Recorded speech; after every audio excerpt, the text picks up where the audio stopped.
Arratsaldeon guztioi eta ongi etorri Deusto Forum Gipuzkoak antolatutako hitzaldi honetara.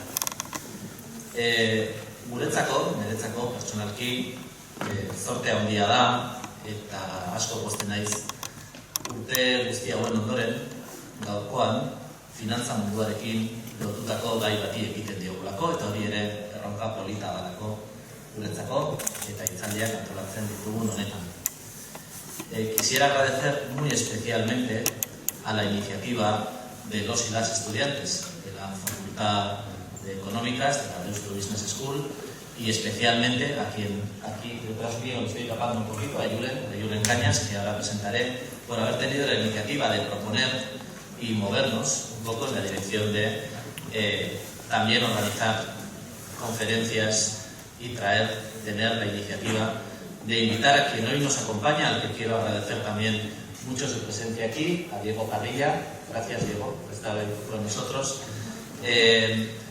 Diego es ingeniero de minas y también especialista en energías por la Universidad Politécnica de Madrid y trabaja en Quadriga Assets.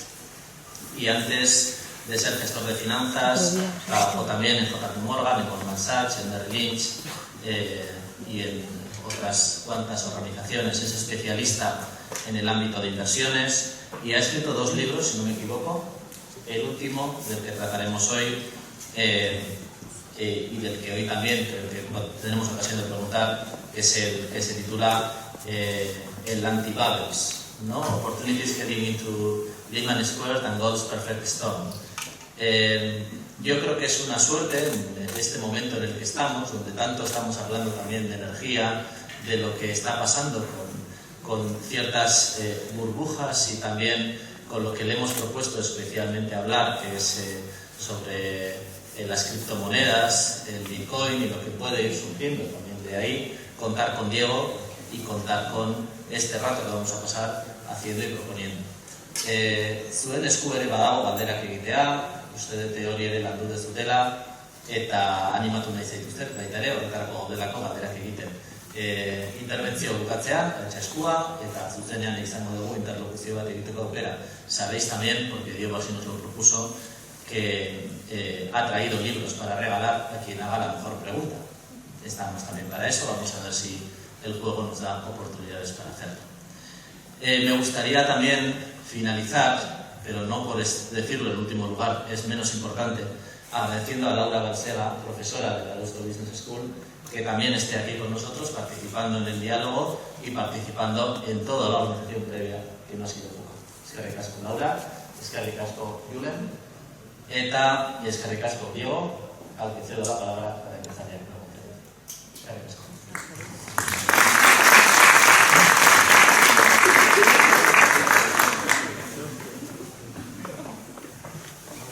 Pues bienvenidos y la verdad es que un honor estar aquí con todos vosotros. He preparado una charla un poco provocadora, ¿vale? Vamos a tocar muchísimos aspectos y muchos de ellos son un tanto, van a poner en cuestión, espero que os provoquen bastantes preguntas, ¿vale? Así que en ese sentido,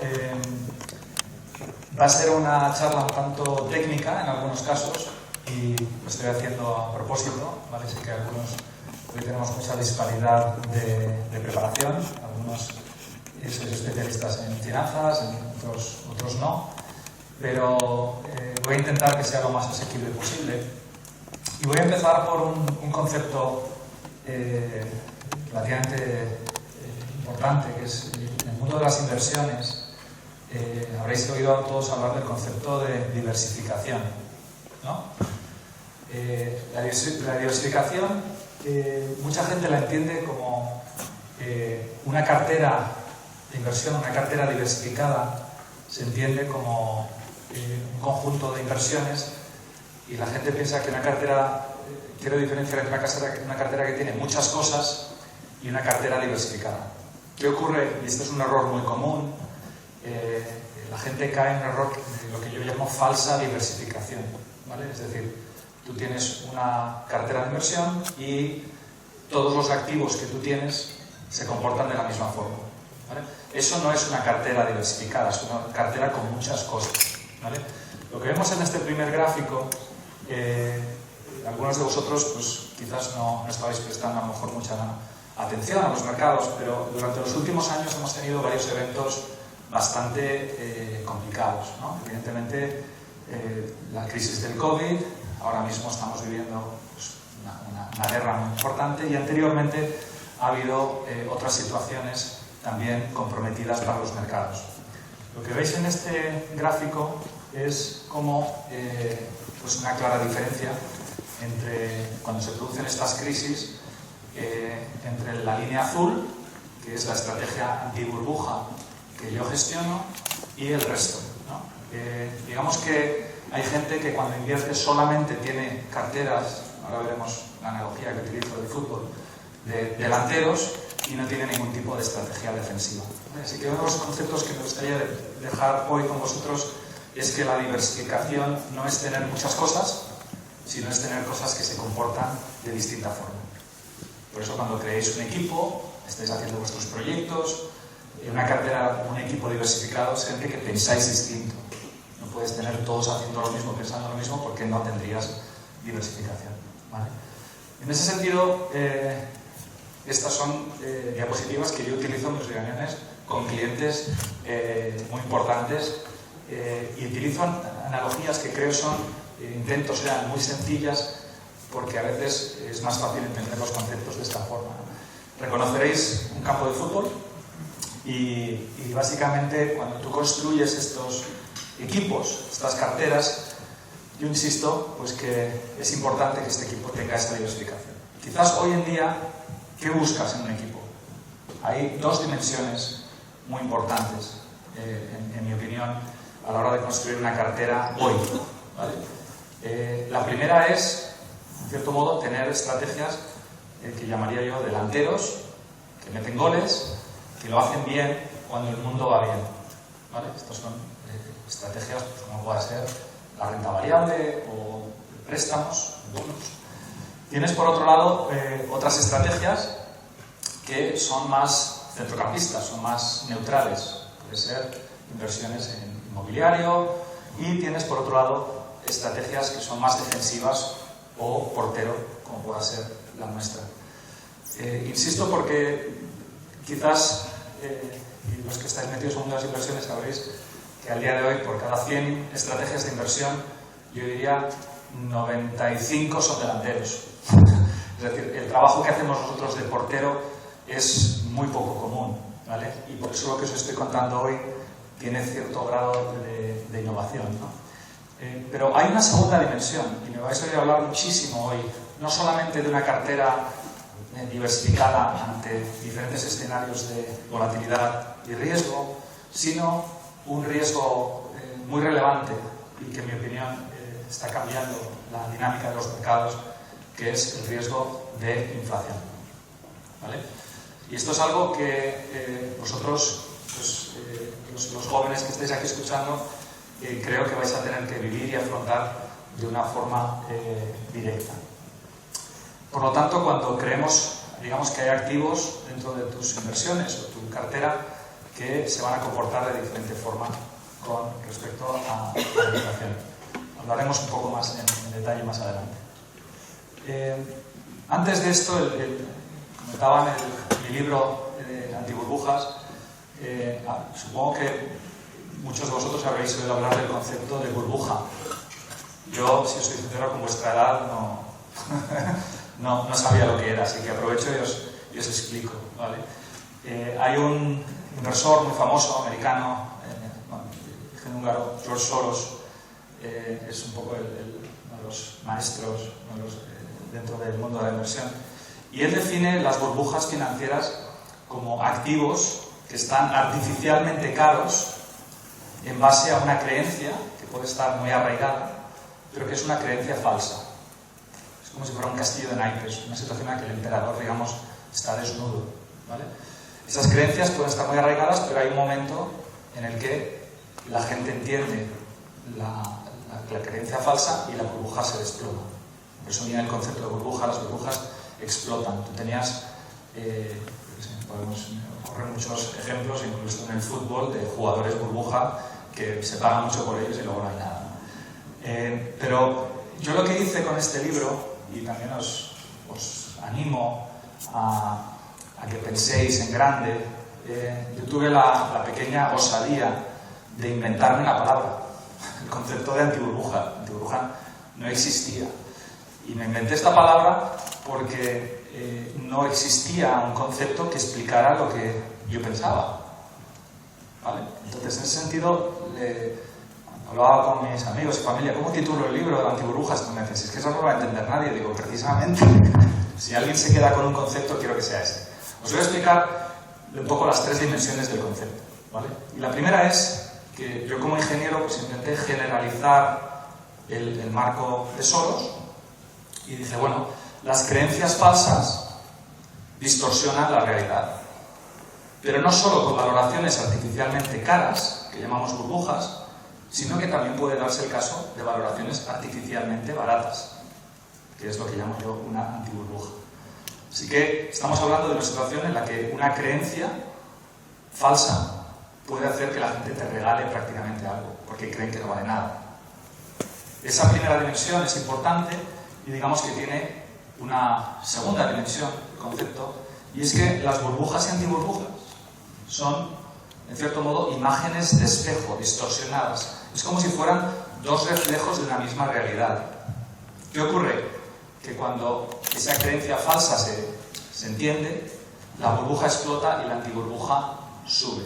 ¿Vale? Os voy a poner un ejemplo. Imaginaos que tenemos una enfermedad, tenemos una medicina, una solución que se ha usado convencionalmente y de repente aparece una nueva medicina. Esa nueva medicina, digamos, desplaza, existe una creencia en esta nueva medicina, la otra nadie la quiere ya y resulta que era un fraude. En el momento que ese fraude se entiende, la nueva tecnología colapsa y la antigua sube. Es decir, era una situación irreal, era una situación falsa. Y ese movimiento arriba y abajo ocurre de forma síncrona, ocurre debido a una misma creencia. Hay una tercera pata del concepto, y perdonadme porque voy a usar muchos conceptos quizás un poco más técnicos, algunos espero no perderos, pero hay una tercera pata que es, en los mercados es muy importante ser, en mi opinión, ir un poco a la contra de lo que piensa todo el mundo. En los mercados, cuando tú estás de acuerdo con el consenso del mercado, el mercado ya ha descontado ese consenso. Entonces, muchas veces es importante, se gana más dinero apostando en contra del mercado que a favor. Porque imaginaros un estadio de fútbol lleno de gente, todo el mundo se cree que está fenomenal y resulta que hay un problema, la salida puede ser muy pequeña. Entonces, aquellas posiciones contrarias a veces funcionan mejor. Entonces, este concepto de antiburbuja, digamos, que tiene estas dimensiones de un activo artificialmente barato, que nos permite cubrirnos, es una imagen de espejo frente a la burbuja y que tiene un elemento de valor relativo. Este es un ejemplo, en los que seguís los mercados, quizás habréis oído hablar del S&P, es un índice de renta variable de bolsa americano, y quizás habéis oído hablar también del VIX. El VIX es un indicador, mide la volatilidad de los mercados y es una especie de indicador en cierto modo, de la volatilidad del miedo. ¿Vale? Entonces, cuando la gente tiene miedo, quiere comprar seguros y sube el VIX. La relación entre la bolsa y el VIX es una relación burbuja-antiburbuja, en mi opinión. Y con ello, momentos de complacencia extrema, ¿vale?, pueden dar lugar a valoraciones artificialmente altas. En los mercados, yo les llamo a los bancos centrales y los gobiernos, yo les llamo mamá y papá. Porque hay mucha gente que invierte en los mercados diciendo, uy, aquí si hay un problema, van a venir mamá y papá y me salvan. Y efectivamente existe ese concepto en los mercados. Y lo que vemos es que cuando hay momentos de alta complacencia, los mercados están muy tranquilos, las valoraciones son muy altas y de repente viene una crisis, como una guerra o cualquier otra cosa, las valoraciones colapsan y los seguros suben, ¿vale? De forma que, digamos, es como un péndulo que va de complacencia a pánico. Entonces, lo que es interesante en los mercados financieros es que el mercado te da los seguros lo más barato cuando más lo necesitas. ¿Vosotros qué pensáis? ¿Que necesitáis el seguro para que os cubra frente a posibles caídas cuando la bolsa está arriba o cuando la bolsa está abajo? Evidentemente el seguro lo necesitas cuando la bolsa está cara, ¿no? No cuando ya ha caído, en ese momento ya el daño ya está hecho. Entonces, en ese sentido, por eso os quiero decir que a veces en los mercados hay que ser un poco osado y ir un poco en contra del mercado. Yo compro seguros cuando las cosas van bien y nadie los quiere, y cuando hay una crisis se los venden, ¿vale? Eso es a lo que me refiero con ser un poco contrario, ¿vale? Ya me han presentado, simplemente pues eso, he pasado quizás a nivel personal comentaros pues qué hace un ingeniero en finanzas cómo acaba un ingeniero en finanzas y cómo acaba escribiendo libros de economía, ¿no? O lo que fuera. Simplemente comentábamos antes aquí con Lorena y todo, estamos en un proceso de aprendizaje continuo y yo pues he tenido la suerte de quizás como ingeniero también formarme en economía y gestión y tener la oportunidad de trabajar en ingeniería financiera entre Londres, Nueva York, Singapur, y os digo, no sé muy bien de dónde venís todos, pero sin complejos, chicos. Aquí podemos competir en San Sebastián, en Madrid, en Londres, en Nueva York, y venís con una formación extraordinaria y os animo a que vayáis y peleéis y compitáis porque podéis triunfar, ¿vale? Y simplemente hay que ir a por ello. O sea, que os digo que no tengáis ningún complejo y venís de una situación con mucho potencial. Deusto pues tiene un nombre porque increíble y os va a abrir muchas puertas y os animo a que penséis en grande. Tengo 2 libros, creo que en una de las áreas que os interesa es el mundo de la energía, quizás luego podemos hablar en específico sobre algunas preguntas, el concepto también de antiburbuja y esta osadía, pues quería este artículo de la portada del Financial Times, pues vino porque yo se lo propuse a ellos. ¿Vale? O sea, estas cosas pasan así. Tú eres un experto, te conoces una conferencia, les gusta un tema, tú les propones y acabas con un artículo en la portada de Financial Times. ¿Vale? Que no hay veces, no siempre van a venir a llamarte y me puedes escribir artículos, sino que funciona de las dos formas. Así que os insisto que seáis independientes, que penséis en grande, que vayáis a por ello. Voy a plantear un poco, para aquellos que os queréis ahorrar la lectura del libro y para simplificar el concepto, básicamente hay una de estas creencias falsas, en mi opinión, que están dominando o han dominado los mercados y la política a nivel mundial durante los últimos años, es la creencia de que cuando hay un problema se puede resolver imprimiendo papelitos y cogiendo más deuda, endeudándose. ¿Vosotros creéis de verdad que se pueden resolver problemas simplemente imprimiendo papelitos de la nada y endeudándose? Bueno, el mercado cree que sí. Casi toda la gente cree que sí. Tú ves las dinámicas del mercado, yo lo pongo en cuestión. Y una de las cosas que digo es que, lo siento mucho, no estamos solucionando el problema. Estamos haciendo varias cosas. La primera cosa que estamos haciendo es darle una patada a la lata. Estamos retrasando el problema. ¿Vale? Si tú tienes un negocio familiar y os está yendo mal y lo único que hacéis es tomar más deuda, estás haciendo un agujero más grande. ¿Qué pasa? Que cuando llegas tú, tus padres se retiran, llegas, te encuentras con el agujero. El negocio da lo que da, pero si tú intentas básicamente resolverlo simplemente pues imprimiendo papelitos y deuda, evidentemente que no, en mi opinión se resuelve, se está retrasando el problema. La segunda cosa que ocurre es que estamos transfiriendo el problema. ¿Alguno de vosotros ha oído hablar de batalla de monedas? Currency Wars. ¿No? Bueno, pues básicamente del euro sí, ¿no? Y del dólar, y del yuan, y del yen, ¿no? Cada país, su zona, tiene sus monedas, y tu moneda, básicamente, pues tiene mucha importancia. Tiene mucha importancia porque determina hasta qué punto tus exportaciones puedan ser más o menos competitivas. Pues los países utilizan sus tipos de cambio, manipulan sus tipos de cambio para intentar ser más competitivos. Esto se llama la guerra de las monedas. Hay gente que quiere, en principio tú pensarías que tú quieres una moneda fuerte, porque como es fuerte y yo quiero ser fuerte, pues bueno, que la moneda fuerte. Pues no, resulta que la gente por lo general prefiere una moneda débil porque eso les hace más competitivos. Y entonces se produce una batalla de a ver casi quién debilita más su moneda, y esto se consigue, entre otras cosas, imprimiendo papelitos. Si yo ahora te doy 1 trillón de euros en papelitos y coges ese 1 trillón de euros y te pones a comprar casas, ¿qué va a pasar con el precio de las casas? Te vas a ser un genio. Sube, porque hay más papelitos, ¿vale? Y evidentemente que sí. Entonces eso impacta también al tipo de cambio. Habréis oído hablar también de la batalla comercial, los aranceles, países peleándose entre ellos diciendo, oye, tú me estás mandando exportaciones de tal, estás ayudando a tu gobierno, pues te voy a poner un arancel para protegerme. Y estas son batallas que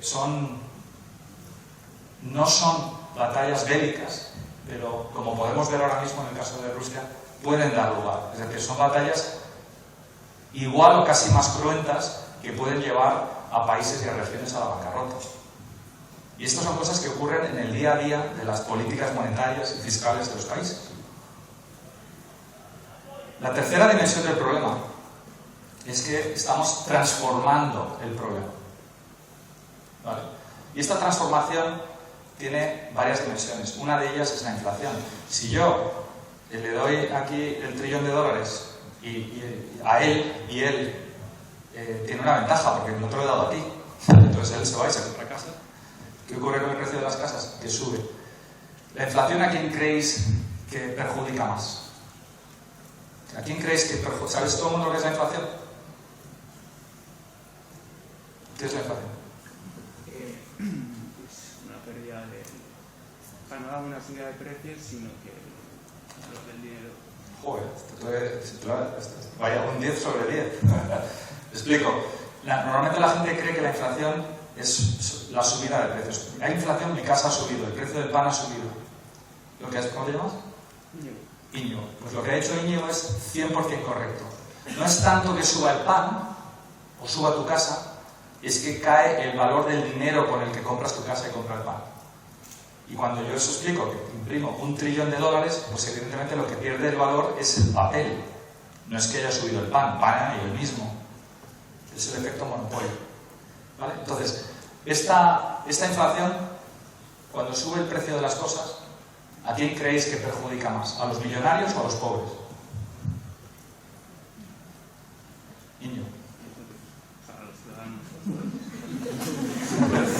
Efectivamente. Cuando suben los precios de las casas, ¿a quién le perjudica? Al que no tiene una casa. Porque si tú sigues ganando 1.000 euros y el pan ahora se ha doblado, la gasolina, veníamos hablando antes, 140 euros y ahora un depósito, ¿no? Pues si antes costaba 70 y ahora 140, pues tienes 70 euros menos para comprar pan, salir con los amigos y ir al cine. Es decir, al final la inflación tiene un impacto y, por desgracia, afecta más a las masas. Si tú tienes 7 casas en La Concha y acciones, entonces crea un problema muy grande de desigualdad. Y por desgracia, esta desigualdad suele dar, si estudiamos un poquito la historia, suele dar problemas de populismos y otras cosas. Por eso, a los que os dedique el libro, probablemente os dedique que espero que os guste y espero equivocarme. Y lo digo porque la visión que voy a compartir hoy no quiero deprimiros, estoy dando una visión crítica de lo que creo que está pasando en el mundo y ciertas cosas no estoy en alto desacuerdo con cómo se están haciendo muchas cosas y estoy planteando una partida de ajedrez de cómo acaba esto en los próximos años. Y el camino no es alentador. Yo digo, espero equivocarme, como si fuera un médico que estoy diagnosticando a un amigo una enfermedad terrible. Como médico quiero acertar, como amigo quiero equivocarme. Entonces lo que os estoy presentando hoy es un poco la causa y lo que está ocurriendo y hacia dónde creo que vamos. Pero no todo es negro, hay oportunidades. Lo que pasa es que necesito que entendáis ciertos conceptos, ¿vale? Y como decía antes, estas políticas de imprimir dinero y deuda no solamente retrasan, transfieren y transforman los problemas, sino que los agrandan, ¿vale?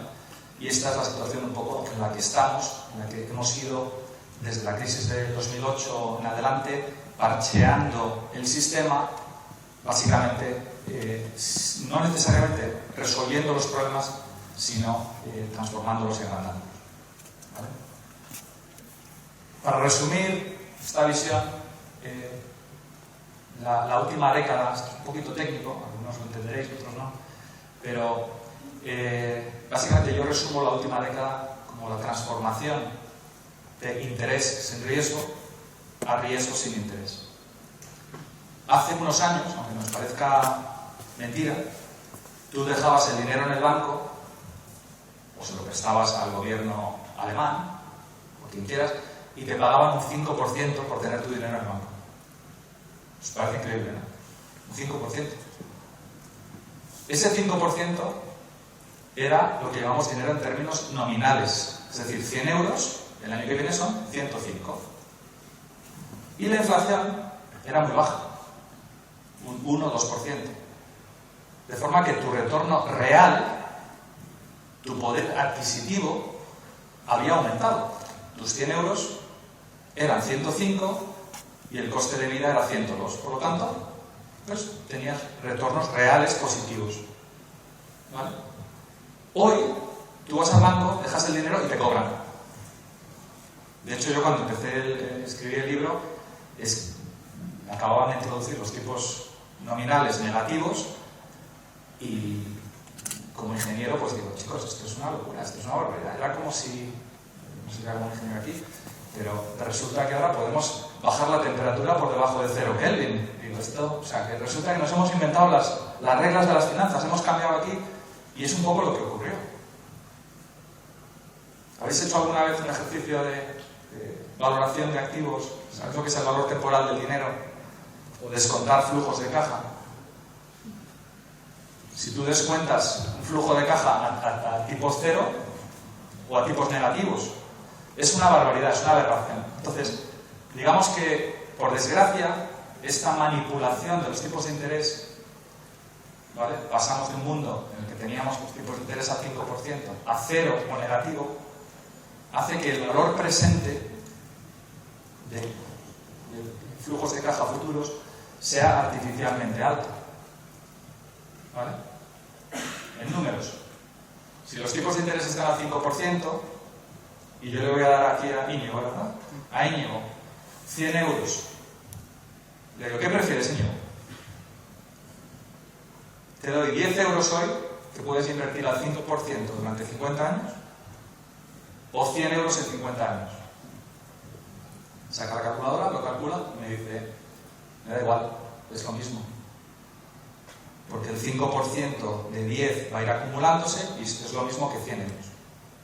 Entonces, con los tipos de interés al 5%, en teoría, te da igual tener 10 euros invertidos al 5% durante 50 años que te den 100 euros en 50 años. Pero con los tipos de interés a cero, 100 euros hoy son 100 euros en 50 años. Por lo que es lo mismo, 100 euros en 50 años valen 100 euros hoy.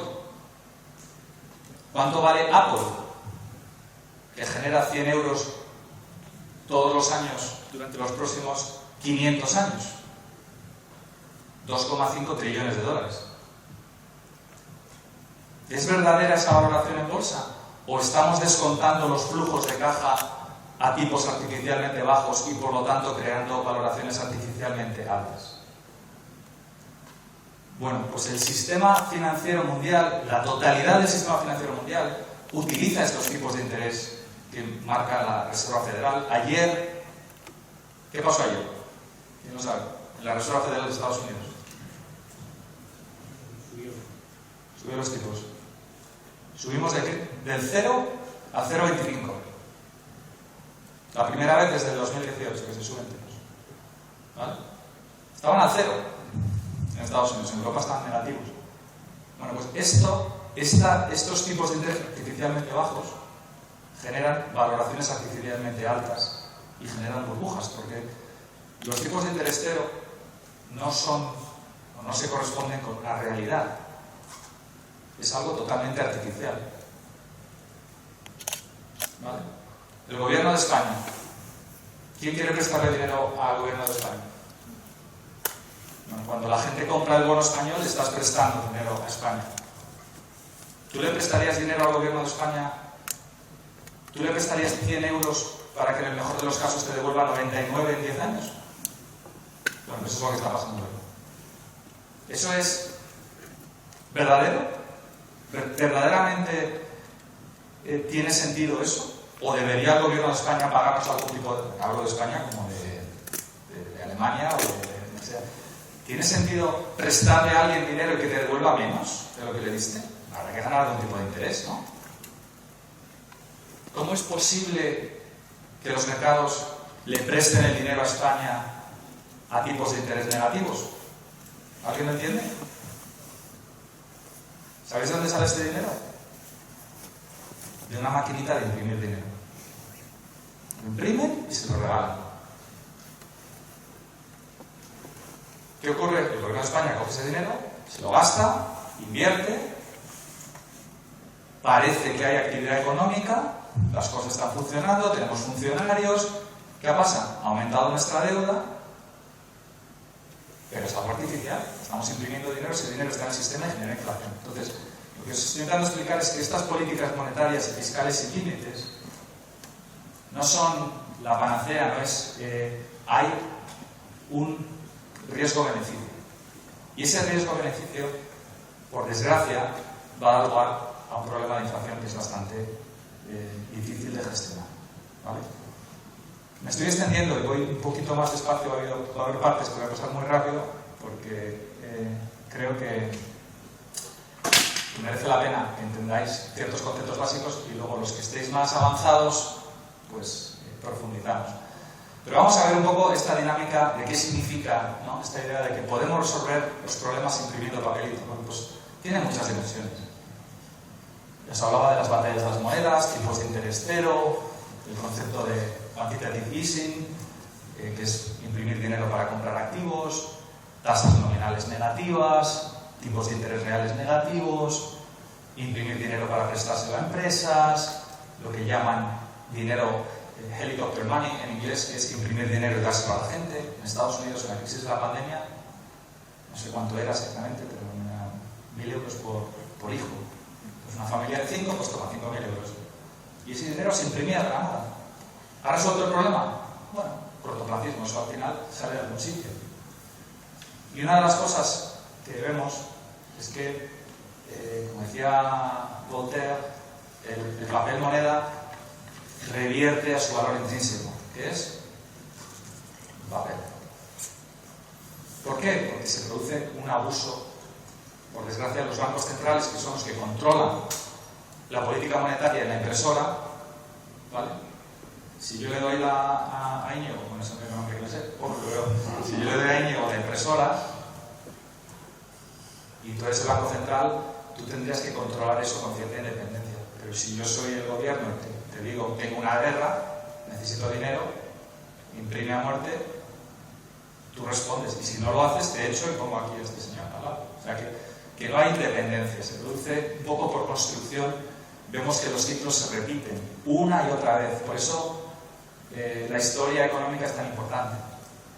No por aprenderse que el 17 de agosto de no sé qué pasó, cualquier cosa. Es que los problemas se repiten. Y si sois capaces de abstraer la situación, tiene muchísima aplicación para hoy. ¿Vale? El segundo problema que decía, esta idea de tomar la deuda, ahí la foto no la veis, pero dice, hijo mío, algún día esta montaña de deuda será tuya. Es un poco la situación, ¿no? El padre aquí pasándoselo a los hijos y a los nietos, ¿no? Esta es la situación que vivimos, ¿vale? Y que sepáis que si el gobierno de España tiene una deuda enorme, eso viene de vuestros impuestos durante muchísimos años, de los míos. Es decir, que aquí no hay, o no se paga la deuda, o alguien la tiene que pagar. Entonces, al final, pues mira, el gobierno de hoy, o de los últimos años, decide que prefiero gastármelo hoy y ya pagan los siguientes. Ese siguiente sois vosotros. Y no es que pase en España, es que pasa en todo el mundo. Entonces, vemos esta situación de, digamos, de políticas, lo que llamaba Larry Summers la imprudente prudencia. Porque la deuda siempre se ha considerado como algo imprudente, pero claro, si me regalas el dinero a cero, ¿qué problema hay aquí? Pues que cuando la deuda es excesiva, tenemos un problema grave. ¿Vale? La tercera dimensión, porque hablábamos de resolver los problemas imprimiendo papelitos, resolver los problemas con deuda, la tercera dimensión es resolver los problemas con inflación. Y yo utilizo una analogía, me llamo la rana en el agua hirviendo. ¿Quién sabe cuál es el tema de la rana en el agua hirviendo? ¿Sabéis cómo funciona? ¿Habéis tirado alguna una rana? La historia es que cuando tú tienes agua tibia y pones una rana, si tú vas calentando la temperatura poco a poco, la rana se queda en el agua y muere hervida. Pero si tú tienes agua hirviendo y tiras una rana, salta. Eso dice, ¿vale? La inflación es algo parecido. Todos nosotros somos ranas en el caldo monetario. Y nos están subiendo la temperatura, nos están subiendo la inflación a un 2% anual. ¿Creéis que un 2% es alto o bajo? Levante la mano el que cree que la inflación al 2% es alta. ¿Baja? El resto no sabe la contesta. Bueno, el 2%, en mi humilde opinión, está calculado de forma casi científica para ser lo suficientemente alto para que en 10 años te hayan quitado un 20% o más de tu poder adquisitivo, en 20 años te han quitado el 50% de tus ahorros en términos de poder adquisitivo. ¿Qué significa poder adquisitivo? Pues que si 100 euros, no es el caso, bueno, si 1000 euros te compran un iPhone, ¿vale? En 10 años, esos 1000 euros te compran medio iPhone, porque un iPhone costará 2000. Entonces, esa pérdida de poder adquisitivo, nosotros como ranas al 2% la sufres, pero como que no es demasiado alto. Pero se va acumulando. Entonces, lo que ocurre es que ellos imprimen dinero, van prestándoselo a este señor, se lo regalan, él va gastando, me están diluyendo, pero como que nadie se da cuenta. Porque como solo es el 2% al año, ¿vale? ¿Qué problema hay? ¿Quién sabe a qué nivel estaba la inflación? El último número de inflación en Estados Unidos y en Europa, aproximadamente. Más de un 7%. ¿Vale? Es decir, el nivel de inflación se ha acelerado a niveles no vistos desde la guerra de, de eventos sin precedentes prácticamente, para nosotros. Y nos están vendiendo la moto de que esto es temporal y que el año que viene ya se baja. Tengo mis dudas, como veremos. Por lo tanto, aquí tenemos un problema con la inflación que es una forma, en cierto modo, de deshacer el problema. Porque si yo tenía mucha deuda, a Íñigo le debo 1 millón de euros, me dice, devuélvemelos en 20 años, Íñigo. Venga, en 40 años te lo devuelvo. Os puedo garantizar que en 40 años 1 millón de euros será Nada. Nada. No será un chupachus, pero vamos, 1 millón de euros, igual un iPhone cuesta 1 millón de euros en 40 años. ¿Por qué? Porque el dinero va perdiendo. Entonces, ¿qué ocurre? Que yo con ese 1 millón de euros yo me compro un pisazo y en 40 años me compro un iPhone. ¿Quién gana? Yo. ¿Quién pierde? Él. Ese es el tema de la inflación, ¿vale? que hay que entender. Entonces, bueno, estamos en una situación en la que estamos un poco atrapados y hemos creado estas burbujas que en mi opinión son problemas, son sistémicos y que básicamente han cambiado un poco la dinámica del mundo. ¿Qué tal vamos de tiempo? Ya estamos a las 4:10. Voy acabando, ¿no? Vale. Bueno, voy a plantear muy por encima un par de temas, ¿vale? Y nos vamos a pasar a las preguntas, ¿ok? Uno de ellos, y todos ellos son muy provocadores, ¿vale? El primero es China. Yo tengo una visión muy contraria. Creo que China es una de las mayores burbujas de la historia y creo que es un problema enorme para la economía mundial y creo que han vivido y abusado de sus políticas monetarias y fiscales y os explico. Hay otro problema que me gustaría plantear, que vamos a hablar ahora, que es la energía. ¿Hasta qué punto lo que estamos viviendo ahora es solo la guerra o hay un problema más estructural? ¿Y quién gana y quién pierde? Os anticipo que uno de los grandes perdedores es Europa, por desgracia. ¿Vale? Esto es muy importante porque evidentemente la energía va a impactar de forma directa a las economías. Para empezar, tú puedes imprimir euros, pero no puedes imprimir petróleo. ¿Vale? Otro problema muy grave que decía es el riesgo de que la inflación se acelere y que las ranas del caldo monetario intentemos saltar del caldo y eso pueda generar bastante inestabilidad en los mercados. Y bueno, para un poco unir unas cosas estas, y yo tengo hijos que han empezado el primero de carrera este año, y si tuviera que explicarle un poco el mundo de las inversiones en términos de un videojuego, ¿vale? Y aquí hay 3 niveles, ¿vale? El primer nivel es: puedes ganar dinero en términos nominales, es decir, puedes conseguir que tus 100 euros sean más de 100 euros. Todos los que estamos aquí un poco más mayores nos han medido y nos han evaluado nuestro rendimiento como gestores en términos nominales. Aquí mi compañero Jorge, pues, a ver, 100 euros. ¿Has conseguido 105? Muy bien. Ese es el nivel 1. Tengo la mala noticia de deciros que ya estamos en nivel 2. Nivel 2 es, bueno, Jorge, me has ganado 105, pero la inflación está al 7. Es que me has perdido 2. Esto es algo que vais a ver claramente como en los próximos años se va a prestar muchísima más atención a los retornos reales y la pérdida de poder adquisitivo que a los términos nominales.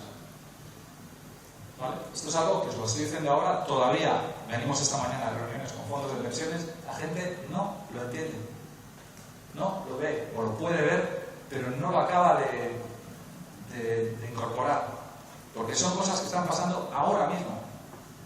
Y están cambiando, la realidad está cambiando ahora mismo. Y se está acelerando a una velocidad muy alta. Y la tercera son los impuestos. O sea que ya el tercer nivel del videojuego es: puedes ganar dinero en términos reales y después de impuestos, que es la cuadratura del círculo. Voy a pasar muy rápido un poco por aquí. Hablo de la volatilidad de los mercados, concepto de burbuja, antiburbuja, como las crisis. Vemos estos eventos muy disruptivos y cómo lo difícil que es ser portero en un equipo, lo difícil que es comprar seguros por los costes que acarrean, por la dificultad de la gestión. Y bueno, aquellos que estudiéis finanzas y derivados, pues creo que hay alguno, ¿no? Hay un curso alguna vez aquí, pues aquí veis, encantado de ver en más detalle, pero esto es una curva de futuros del VIX. Veis una situación muy extrema en verde durante la crisis del COVID. El mercado te estaba diciendo que era una crisis que se iba a resolver a corto plazo, cosa que no fue el caso. y luego vemos otras curvas a plazo y las implicaciones que tiene en el coste de estos seguros financieros. Esto ya es para nota, ¿vale? Esto es, ¿habéis visto alguno? Opciones puts, calls, estrategias de inversión. Los inversores profesionales como nosotros tenemos herramientas como estas que nos dicen, esta es una curva, este es el mercado de opciones sobre el VIX, opciones que expiran en 38 días, y cualquiera de vosotros podría meterse ahora y comprar cobertura. Oye, yo creo que la guerra va a estallar, pues veríamos que una cobertura de un call option a 30 pues vale X, y puedes generar estrategias de inversión por actividades implícitas, etcétera, etcétera. Temas un poquito técnicos para lo que es la audiencia de hoy, pero para aquellos que os interesen las finanzas, los derivados, es un mundo fascinante. A mí como ingeniero, la ingeniería financiera me parece muy divertida y tengo la suerte de dedicarme a esto. No voy a entrar en detalle, pero la estrategia que nosotros gestionamos antiburbujas, pues al final se dedica a esto: comprar activos defensivos, comprar oro, comprar bonos de tesoro, comprar seguros financieros, y es lo que nos ha permitido, digamos, generar estos retornos muy elevados. Al día de hoy somos el mejor fondo europeo, mi fondo fue el mejor del mundo durante la crisis del COVID, y se trata de un fondo que lo hace bien cuando las cosas van mal. No porque sea muy listo, sino porque es mi mandato. Si eres portero del equipo, llevas los guantes y chutan, pues alguna te pararás, ¿no? Otra cosa, habrá que hay de todo. Sé que hay mucho interés en cripto, ¿vale? Con muchos motivos. Los que me seguís un poco sabéis que soy bastante escéptico, ¿vale? Así que encantado ahora de debatir lo que queráis. Y simplemente os recomiendo que leáis, si os interesa, un artículo que escribí, porque iba a todas las reuniones, y como soy especialista en oro y seguros, pues todas las reuniones las leía. ¿Y qué piensas del Bitcoin? ¿Y qué piensas del Bitcoin? Y dije, bueno, pues voy a escribir un artículo y os digo ya lo que pienso del Bitcoin. Y tuvo cierta repercusión. Y le llamé Bitcoin burbuja o antiburbuja. Y la conclusión a la que yo llegué era 80% burbuja, 20% antiburbuja.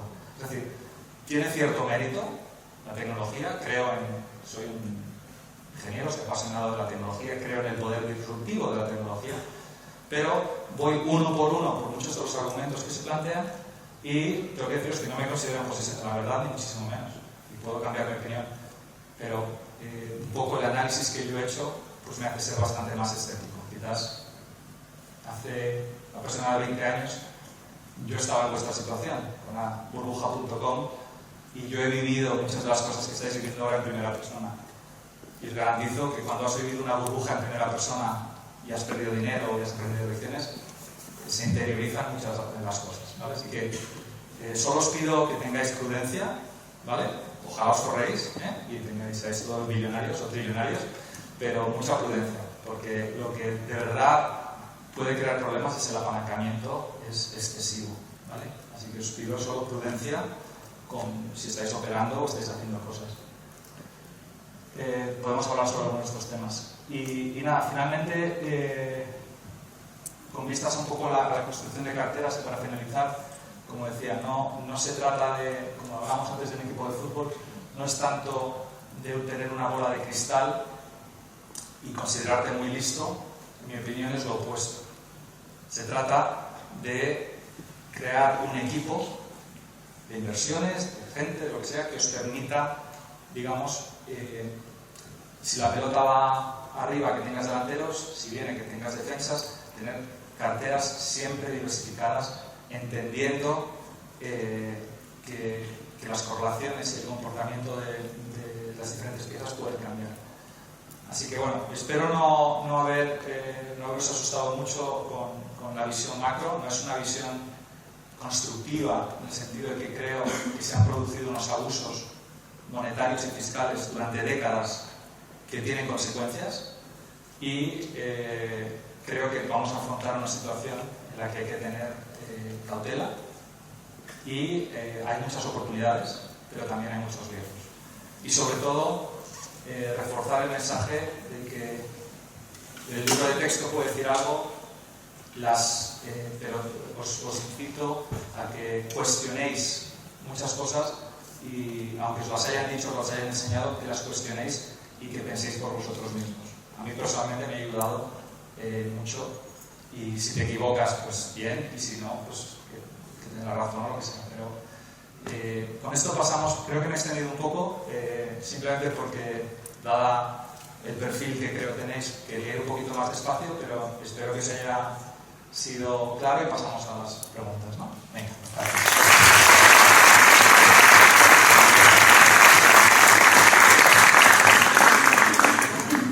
Bueno, pues primero agradecerte, Diego, muchas gracias por...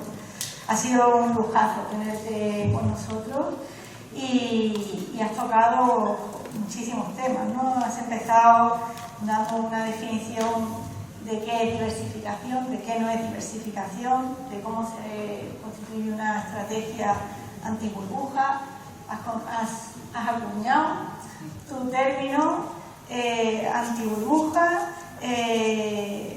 nos has hablado de política monetaria, pasando por inflación, de cómo se retrasa, se transforma, se transfiere el problema. Luego has seguido tocando temas de energía, criptomonedas, en fin, que has hablado de todo. y muchas gracias por esto, ¿eh? La verdad que se les ve a los estudiantes absolutamente entusiasmados. Así un poco con las preguntas que han ido haciendo, hemos identificado algunos bloques, entonces podríamos ir así. Un primer bloque sería inflación, situación de burbuja. Otro bloque podría ser oro, Bitcoin. Otro bloque más de energía, petróleo. Y por último, estrategias de inversión. Entonces, si te parece bien, empezamos con este bloque del estallido de la burbuja, de la inflación, etc. Te voy a hacer alguna pregunta que me han hecho algunos estudiantes, luego Julen. Igual yo creo que mejor cuando en el mismo bloque pasamos a ellos después y para luego cambiamos el bloque y le hacemos él y yo. Entonces, bueno, en relación a este primer bloque de burbujas y de inflación, habían algunas citas que habían destacado algunos de los estudiantes, ¿no? Decían, the idea that you can solve problems by printing money and taking debt is a fallacy, ¿no? You are not solving problems, you are delaying and transferring them, como tú has mencionado ahora. Ya era un tema que les llamaba la atención, ¿no? Entonces, ¿es realista desde tu perspectiva pensar que en un momento determinado las políticas orientadas al quantitative easing y demás van a desaparecer, se van a quedar con nosotros? ¿Es mejor estar protegidos y asumir que van a durar siempre, aunque estemos en fase de tapering ahora, ¿no? ¿Qué opinas de esto? Pues bueno, muy buena pregunta. Yo empezaría diciendo que algunas de estas políticas se plantearon como políticas de emergencia. No sé si me oye bien. Sí. Se plantearon como políticas de emergencia, algo temporal, algo incluso no convencional. Y lo que hemos visto con los años es que básicamente se han quedado y se han convertido totalmente convencionales. Yo tengo una visión muy contraria, para variar, y es que creo que ahora mismo estamos viendo un pequeño paripé, ¿vale? Los bancos centrales han cometido un error muy grave, han imprimido demasiado dinero durante demasiado tiempo, y os pondría un ejemplo. ¿Alguno de vosotros ha estado en la playa un día y de repente llega por la noche y has estado sin crema de sol? ¿Cuándo lo sientes? ¿Lo sientes en el momento que te está dando el sol o lo sientes cuando llegas a casa que estás...? Pues hay muchas cosas que tienen un efecto retardado y ya cuando llega el momento en que estás en casa con la espalda achicharrada ya es demasiado tarde, no has estado 3 días así. La política monetaria y algunos de estos excesos son parecidos, y el problema que tenemos y el motivo por el que creo que vamos a seguir dependiendo de ellos es que es muy difícil volver atrás, ¿vale? Os voy a poner el ejemplo del gobierno de España, del bono español, ¿no? Que lo tenemos muy cercano. Si tú tienes una deuda de 100 millones al 5%, pues pagas 5 millones al año. Si de repente bajan los tipos al 0,5, tú puedes tomar una deuda de 1.000, ¿y cuánto te cuesta al año? 5. Tú sigues pagando la misma deuda. Y si bajara al 0,05, pues puedes tener una deuda de 10.000 y sigues pagando 5. Entonces, cuando el precio del dinero ha ido cayendo, la gente dice, esta es la mía, dame todo lo que puedas. ¿Qué problema tenemos? Que si yo ahora tengo 10.000 de deuda y suben los tipos al 5, ¿cuánto tengo que pagar? 500 millones al año de intereses. ¿Tú crees que yo me podría permitir 500 millones? Pues no. Por lo tanto, te vas a la bancarrota. Y como no podemos permitirnos ir a la bancarrota, necesitamos perpetuar un proceso en el que vamos a seguir imprimiendo dinero para que se pueda alargar esta situación. Entonces, ahora mismo Estados Unidos está empezando el paripé de que vamos a normalizar los tipos de interés y vamos a pelear contra la inflación. La realidad es más compleja. Yo no creo que vayan a poder subir tanto como se dice. O sea, Goldman Sachs hoy mismo, te está diciendo que vamos a subir 7 veces más en el año. Es decir, los tipos de interés van a estar cerca del 2% a finales de año. Yo creo que con los tipos de interés al 1 tenemos una crisis enorme, porque no da de sí el sistema. Y entonces, como podéis ver, en los mercados, por mucho Goldman Sachs que seas, hay dos opiniones, miles. Así que yo no solo creo que no van a poder subir tanto los tipos, sino que creo que van a volver a hacer quantitative easing. Y por desgracia, creo que vamos a ir todavía más lejos en la próxima ronda con una política monetaria que se llama, ¿quién sabe cuál es el siguiente paso después de quantitative easing? Quantitative easing, en el caso de Estados Unidos, significa que el Banco Central imprimía 120.000 millones de dólares cada mes de la nada. ¿Habéis visto La Casa de Papel? ¿Cuánto tardan en imprimir? ¿Cuánto era? 50 millones de euros. Bueno, pues a 120.000. ¿Vale? Casa Papel a lo bestia. Eso lo lleva imprimiendo todos los meses la Reserva Federal Americana. ¿Vale? El quantitative easing es que imprimo ese papelito y compro de todo. Entonces, si le compro el bono a Íñigo, pues Íñigo tiene dinero en su mano. Bueno, el siguiente paso, ¿quién se atreve a decirme cuál es el siguiente? Que se lleva un libro. Íñigo desde luego se lleva el libro, ¿eh? Íñigo seguro, tengo frito al pobre. ¿Qué se os ocurre que puede ser? ¿Cuál sería el siguiente paso? Si tú estás imprimiendo 120.000 millones, ¿cuál sería el siguiente paso, aparte de 131.000?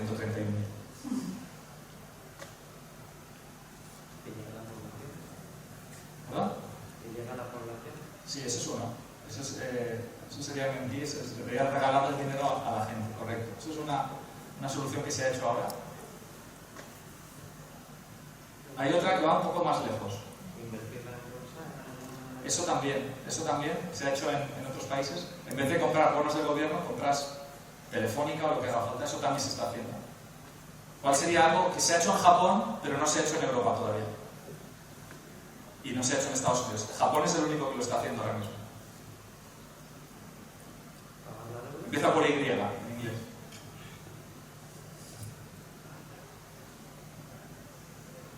Bueno, en inglés se llama Yield Curve Control, YCC. ¿Vale? Y lo que significa es, imaginaros que el bono de España empieza a haber una crisis y la gente empieza a vender el bono porque cree que no nos va a pagar, empieza a subir, al vender el bono sube la rentabilidad, al subir la rentabilidad del bono España no puede hacer frente a los pagos y se podría ir a la bancarrota. En agosto del 2012 tuvimos el bono a 10 años al 7%. pero unos poquitos años más tarde estamos a tasas negativas.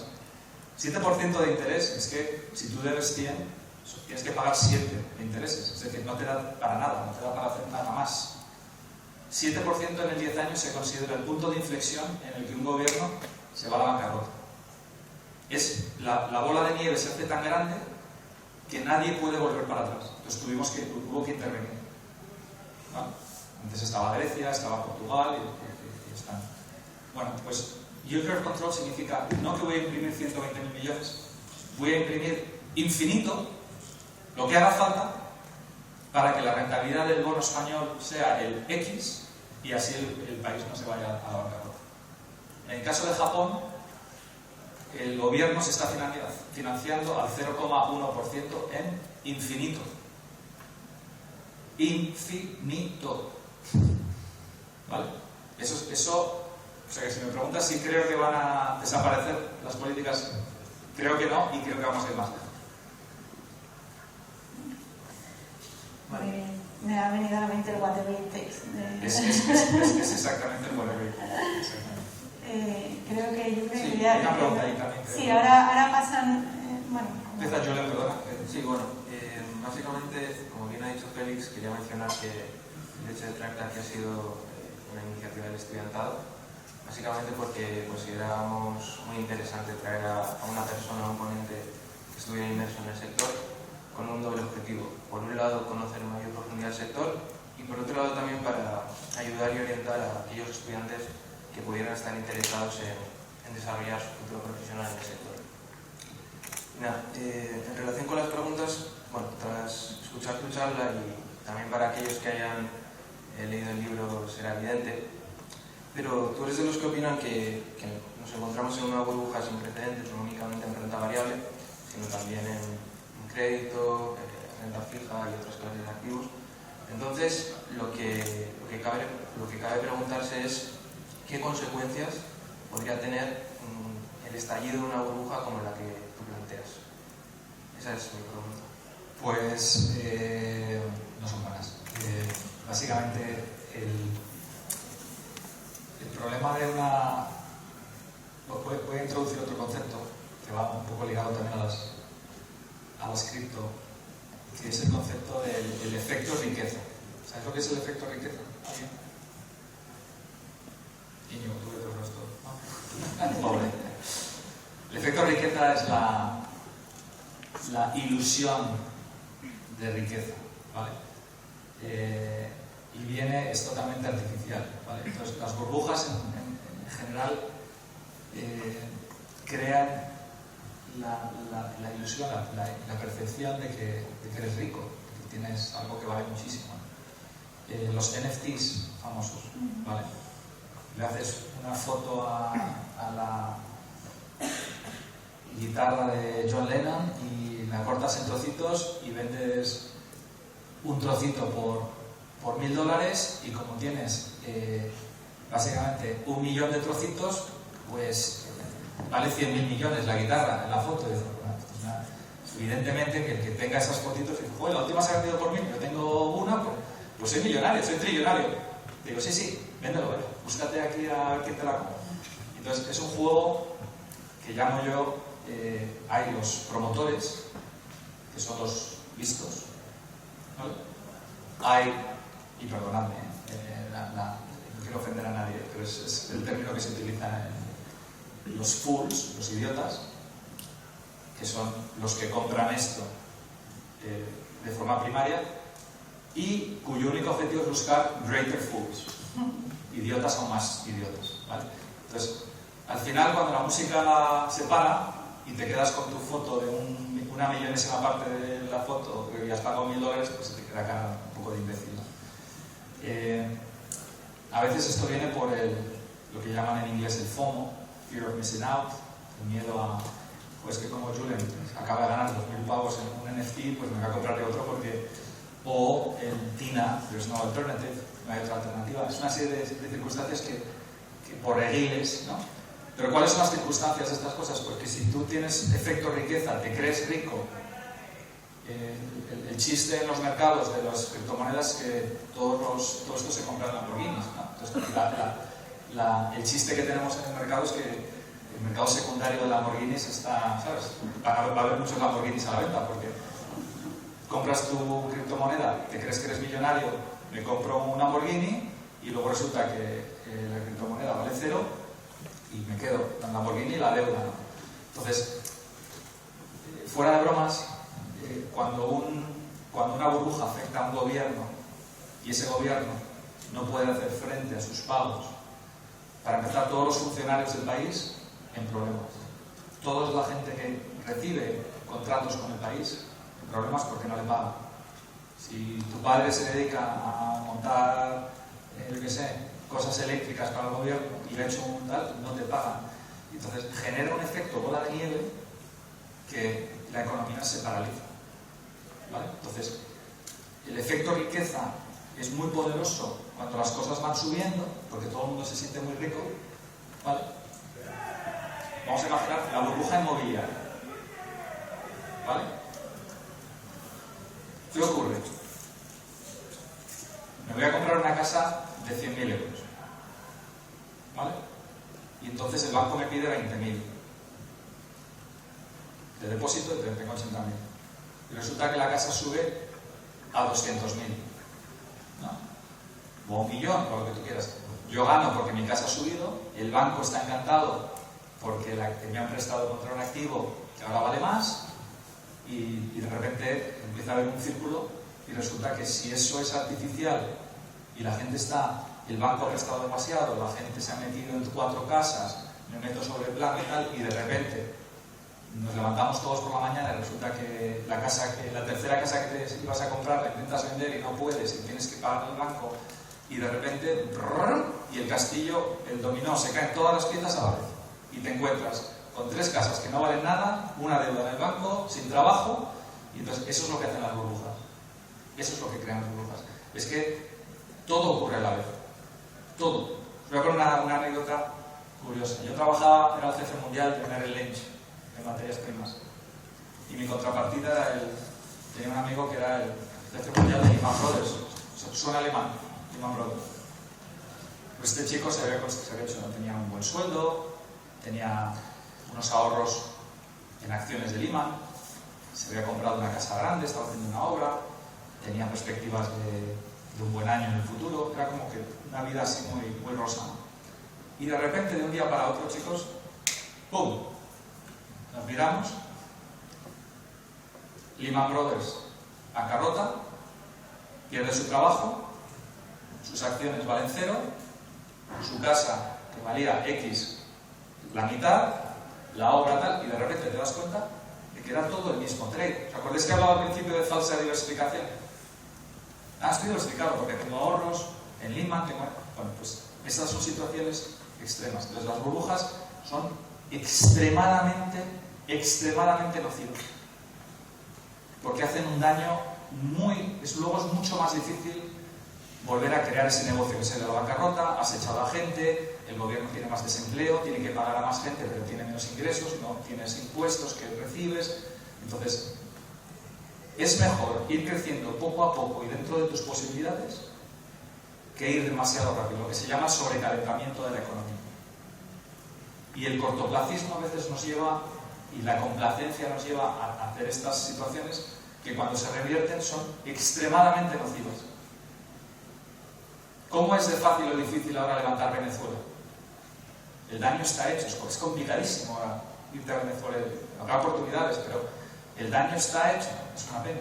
Mucho mejor ir más pausadamente. Por eso las burbujas son tan nocivas, la inflación es tan nociva, y cuando haces cosas como tomar el sol sin crema todo el día en la playa, pues tienes que ser consciente de algunos de estos defectos. Así que simplemente os quiero meter un pelín de miedo en el cuerpo de que cuidadito con el apalancamiento excesivo, jugar en los mercados posiciones extremadamente agresivas, ¿vale? No sé si estáis metidos en trading y bolsa y inversiones y tal, os digo que prudencia, porque estas cosas pueden ser bastante virulentas, ¿vale? Muy bien. Creo que igual había alguna pregunta en este bloque. Bueno, yo te digo, yo tengo un par de preguntas. Y sí que me ha parecido muy interesante el tema que has dicho del tema de intereses negativos. Entonces te voy a hacer una pregunta al respecto, a ver si me van a poder responder. Los intereses negativos, ¿qué impacto tienen a la hora de invertir? Si sale rentable o no y por qué sale rentable. Si yo, por ejemplo, invierto 1.000 euros con los intereses negativos, ¿me sale a mí rentable invertir ese dinero? ¿Y por qué me sale a mí rentable? Es una cosa que me ha parecido muy curiosa. Sin más. Pues mira, muy buena pregunta. Como decía antes, los tipos de interés negativos es una aberración, porque básicamente te están pagando por tomar prestado, ¿vale? Es el mundo al revés, y si no lo entiendes es normal, porque no tiene ningún sentido, ¿vale?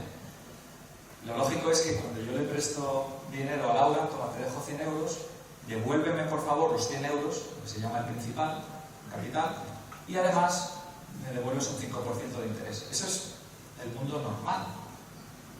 ¿Tiene sentido que yo le diga a Laura, toma, te presto 100 euros, pero prométeme que me vas a devolver 99? ¿Tiene sentido? Eso es un tipo de -1. ¿Sabéis lo que ocurrió en Japón cuando introdujeron los tipos negativos? A ver a quién se lo ocurre. ¿Qué pasó? Que hubo una cosa muy curiosa. ¿Qué prefieres? ¿Tener el dinero en el banco o en un bono a tipos negativos? ¿Qué prefieres? ¿Dar 100 y que te devuelvan 99 o tener 100 en un billetito? Evidentemente. Pues que sepáis que la demanda de cajas fuertes explotó. ¿Por qué? Porque la gente dijo, me voy a comprar una caja fuerte, voy a coger todo el dinero que pueda en efectivo, lo voy a meter en la caja fuerte, porque en la caja fuerte tengo interés cero.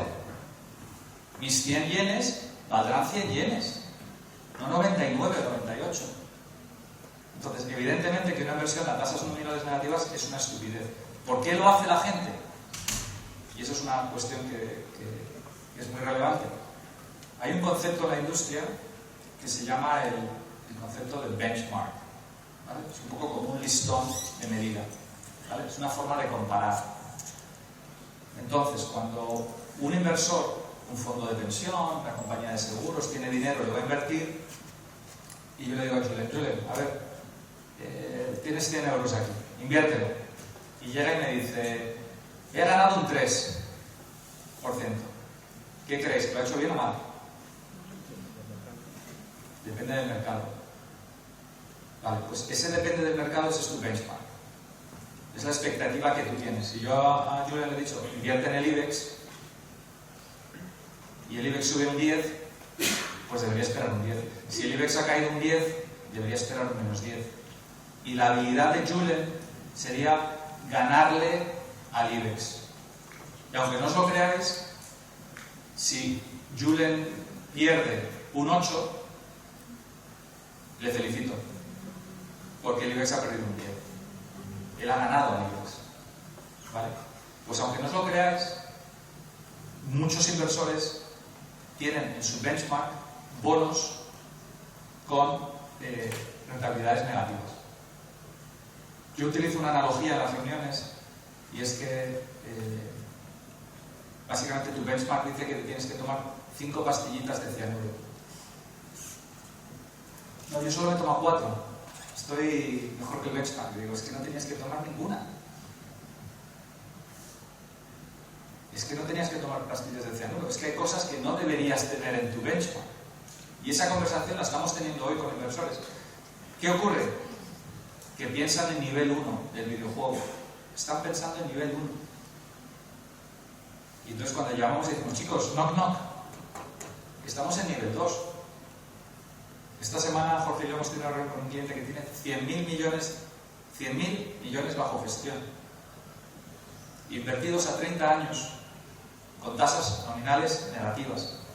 Con la inflación alta, el poder adquisitivo de esos 100.000 millones en 30 años, yo estimo que va a estar entre 10 y 20.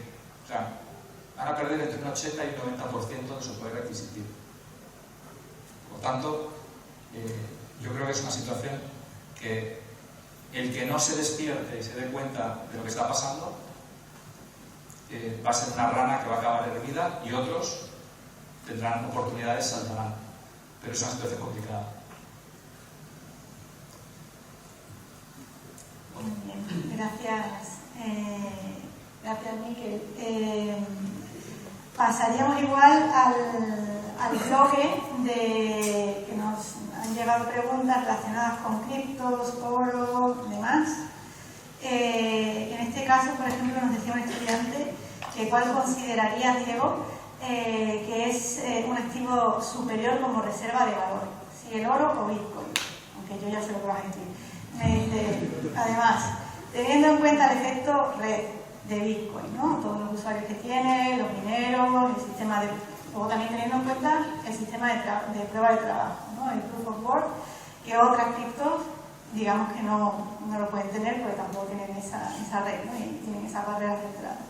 Y que lo hacen, cito textualmente, inmutable a cualquier ataque e inconfiscable, ¿no? Que tenga coste cero de almacenamiento y portabilidad para el usuario y que sea completamente descentralizado y que esté matemáticamente programado para ser escaso, que ya sé que tú tienes tu réplica, ¿no? Desde el inicio de la pandemia, Bitcoin se ha revalorizado un 662%, el oro un 28%. En los últimos 10 años, Bitcoin se ha revalorizado un 350.000% y el oro un 5%. Esto es una burbuja, es... A ver, en el artículo, el que esté interesado, pues en el artículo voy más o menos uno por uno en los puntos. El tema de los network effects y el mental flow se utiliza muy a menudo como un argumento a favor de las criptomonedas. Yo creo que el 99% de la gente no sabe lo que significa el network effect y el mental flow. Pero si básicamente, como lo entiendo yo, básicamente existe un concepto que se llama las economías de escala, ¿vale? Es que si tú tienes una fábrica y produces 100.000 unidades, los haces a un coste, y si lo haces a 1 millón de unidades, tienes un coste marginal de producción más bajo. Bueno, el network effect es la inversa, es la economía de escala de la demanda, ¿vale? Lo que quiere decir es que se produce cuanto más, o sea, si tienes una serie de nodos, por ejemplo, se pone el ejemplo del fax o del teléfono, básicamente lo que tú tienes es que el fax, si solo tienes un fax en el mundo, es inútil. Si tenemos dos, tú y yo, pues nos mandamos un fax. Pero si todos tuviéramos faxes, todos estaríamos intercorrelacionados y por lo tanto la utilidad, esta es la palabra clave, la utilidad del sistema aumenta de forma exponencial. Pero eso no significa, si mañana conectamos a Corea del Norte al sistema telefónico del mundo, la utilidad ha subido de forma exponencial, pero ¿tú estás dispuesto a pagar exponencialmente más por la llamada de teléfono? ¿O vale Telefónica exponencialmente más? Entonces, para mí el error básico es que se confunde utilidad y precio. Los que estudiáis economía, entendéis el concepto de utilidad, son cosas muy distintas, ¿vale? Quizás el argumento más importante y debatible para mí, tocando un poco el tema de cripto, es la escasez, ¿vale? El scarcity. Y este es un debate que tengo muy a menudo. De hecho, discrepo abiertamente con mi buen amigo Daniel Lacalle, ¿vale? Que es fuera de serie. Y no me considero en posesión de la verdad. Y hemos debatido en público, en Twitter y tal, sobre estos temas. Un poco la clave es la siguiente.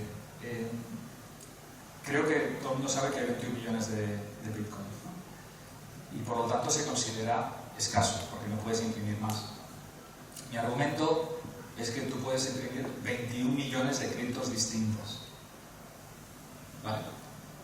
No soy experto, pero os podría decir de cabeza Solana, Cardano, Ethereum, no sé qué, tal. Entonces la gente me defiende y me dice, no, pues que eso es como comparar el oro y la plata, hacen cosas distintas. Y digo, sí y no, ¿vale? En ese sentido,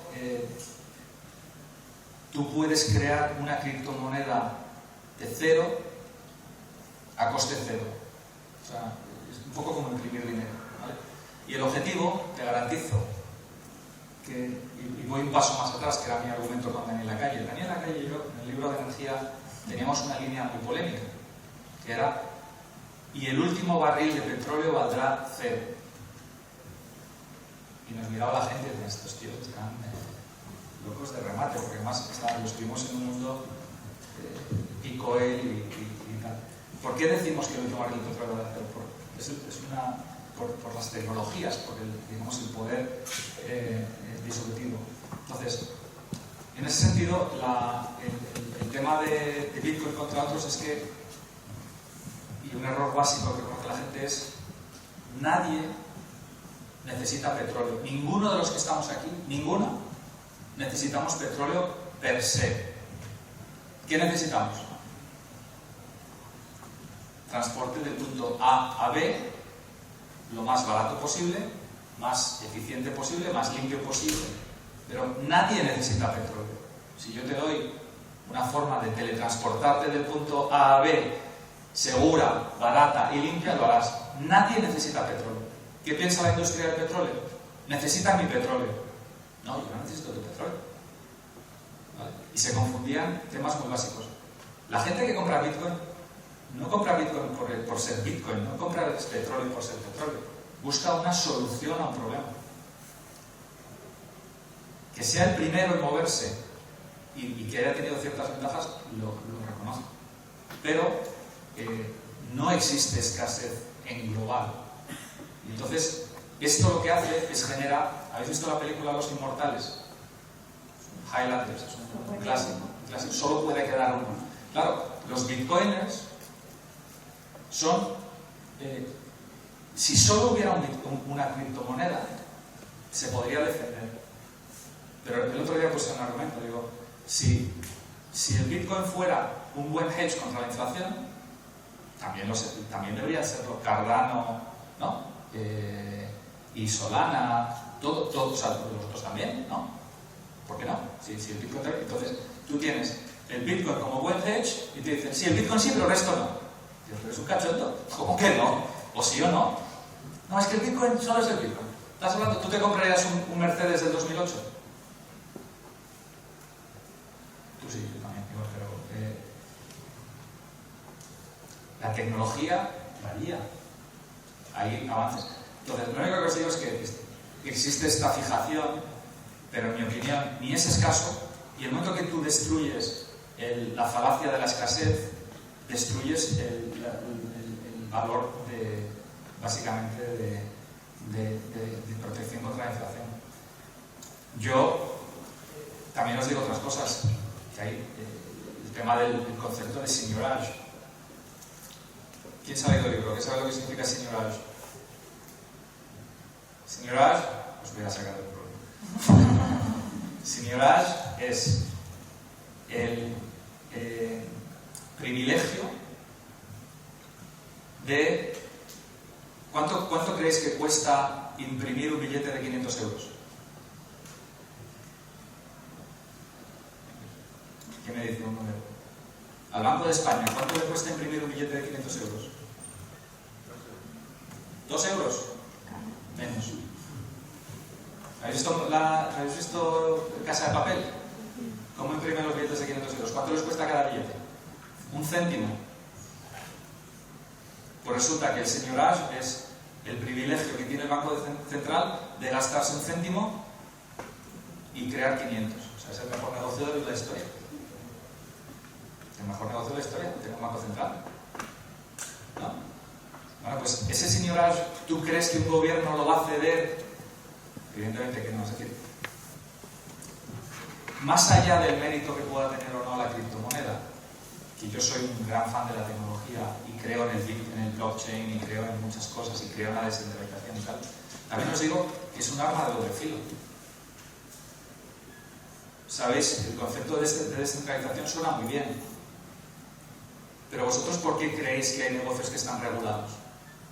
¿Por qué está la banca regulada? ¿Por qué está el negocio eléctrico regulado? ¿Por qué creéis que se regulan las cosas? ¿Por Porque cuando no está regulado, se montan líos. Y os garantizo que muchos de estos esquemas de no, vente aquí que prestan dinero online, no sé qué, no está regulado, tal, son fraudes. O sea, hay mogollón. Entonces, mi escepticismo viene de muchas dimensiones, ¿vale? Soy pragmático. Creo que los gobiernos, y si os fijáis, ¿quiénes han sido los primeros gobiernos que lo han prohibido? China, Rusia, Turquía, joder, gente que se le está yendo a la pasta.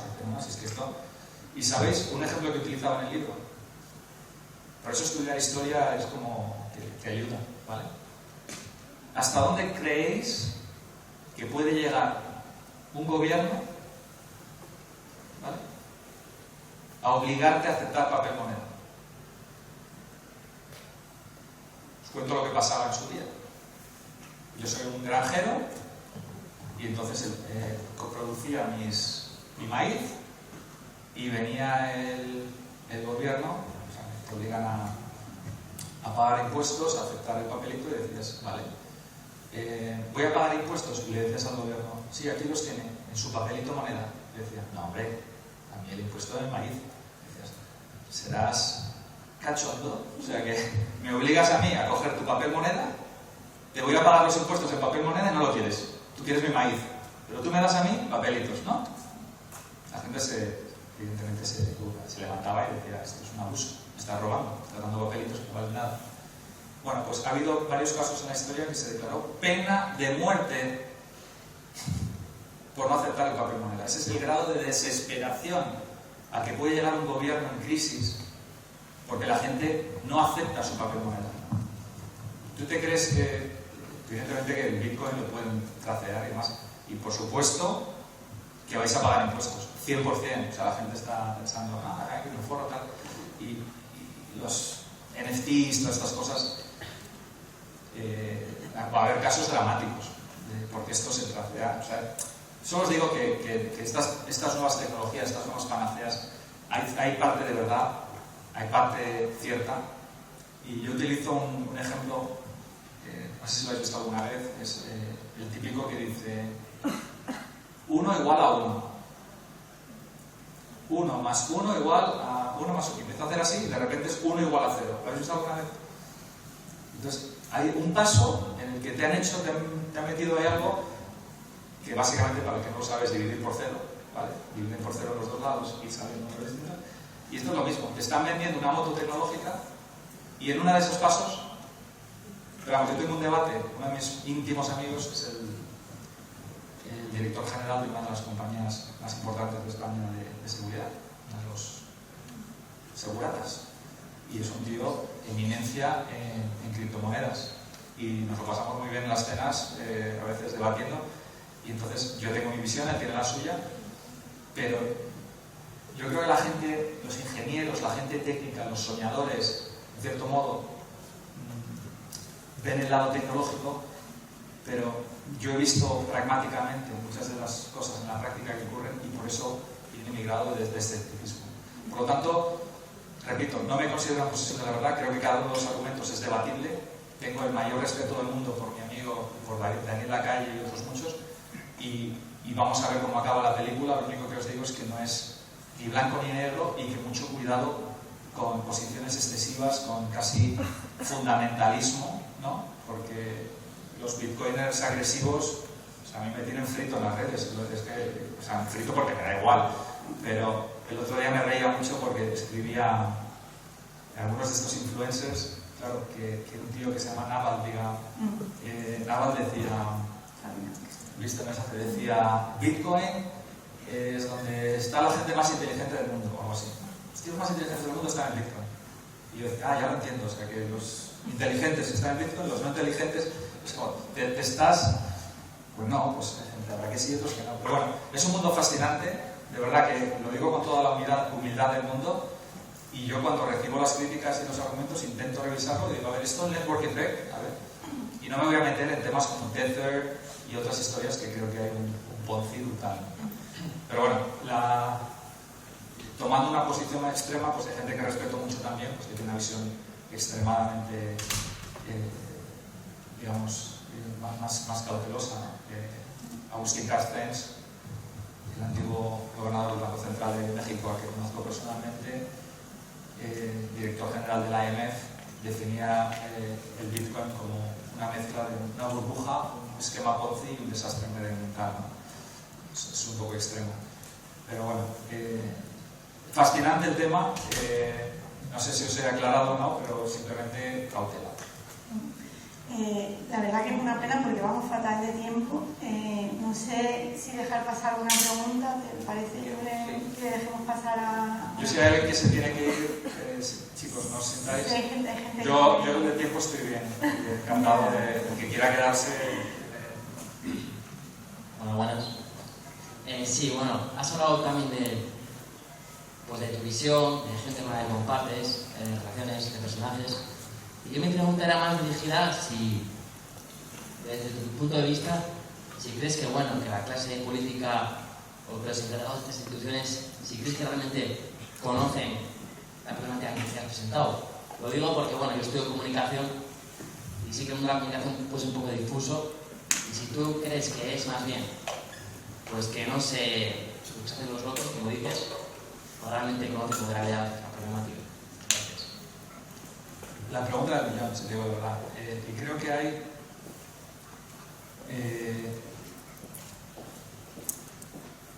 básicamente mucha gente que es incompetente e inconsciente, ¿vale? No saben que no saben. Estos son los más peligrosos, siempre. Los incompetentes e inconscientes, son los que no saben que no saben. Y te diría que hay un montón de políticos, no voy a decir nombres, pero lo sabéis todos, que no tienen ni idea de lo que están hablando y hablan de soluciones, ¿sabes? Y yo recuerdo una situación. Mi padre, en paz descanse, era ingeniero, economista, catedrático, una persona intelectualmente muy preparada. Y cuando yo escribí el libro Con la calle, yo estaba viendo Singapur y tuve un debate en la tele con Pablo Iglesias. Y recuerdo perfectamente que hablé con mi padre y me dijo: oye, Diego, un poquito agresivo tu amigo, ¿no? No sé, y tal, es que tuvo el debate y tal, y digo, bueno, ¿qué opinas? ¿Qué pasó? No, tal. Si hubiera sido un combate de boxeo, pero dicho, bueno, ¿tú cómo crees que fue la pelea, no? No, pues tal. Y digo, bueno, la voy a ver. Veo la entrevista y básicamente era como, para ponerlo de una forma muy estúpida, esto del hambre en el mundo, es que, joder, lo que hay que hacer es darle, mira cuántas piedras tenemos, coño, que la gente coma piedras. Y me parecía la mayor estupidez. Pero ¿qué me asustó? ¿Qué me asustó? Que mi padre no lo viera. Digo, si papá, si tú no has visto las estupideces y barbaridades y te has fijado en que uno lo está diciendo muy calmado y el otro, digo, estamos futut. O sea, entonces hay muchas veces que la incompetencia inconsciente se presenta de una forma que parece que suena bien y tal, y voy a los Bitcoin y voy a otras cosas, y rascas y no hay nada. Entonces, creo que hay incompetentes inconscientes y hay otros que son totalmente conscientes de lo que está pasando. Vale, tú imagínate que estás en el Titanic. ¿Qué harías? Gritar, que tú eres el capitán, gritar y salir corriendo, o decirle a todo el mundo, chicos, tranquilos, mira, vamos a hacer esto, vais a salir primero esta fila.